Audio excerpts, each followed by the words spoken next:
Leviticus 10.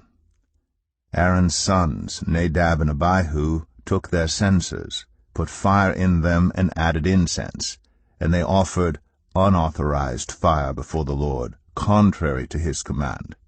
So fire came out from the presence of the Lord and consumed them, and they died before the Lord. Moses then said to Aaron, "This is what the Lord spoke of when he said, 'Among those who approach me I will be proved holy. In the sight of all the people I will be honored.'" Aaron remained silent.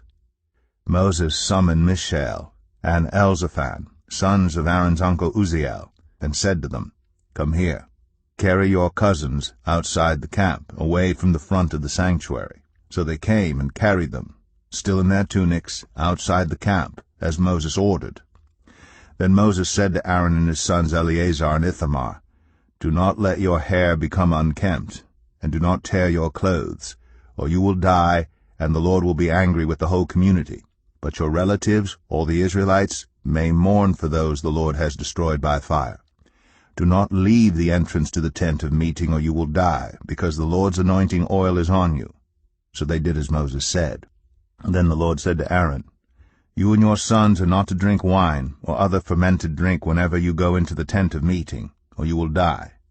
This is a lasting ordinance for the generations to come, so that you can distinguish between the holy and the common, between the unclean and the clean, and so you can teach the Israelites all the decrees the Lord has given them through Moses." Moses said to Aaron and his remaining sons Eleazar and Ithamar, "Take the grain offering left over from the food offerings, prepared without yeast, and presented to the Lord, and eat it beside the altar, for it is most holy.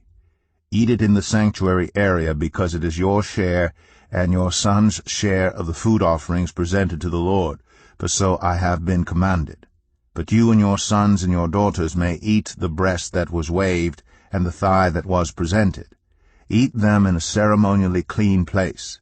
They have been given to you, and your children as your share of the Israelites' fellowship offerings. The thigh that was presented and the breast that was waved must be brought with the fat portions of the food offerings, to be waved before the Lord as a wave offering. This will be the perpetual share for you and your children, as the Lord has commanded."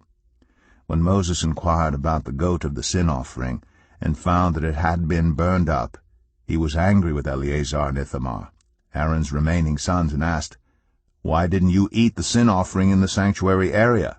It is most holy. It was given to you to take away the guilt of the community by making atonement for them before the Lord.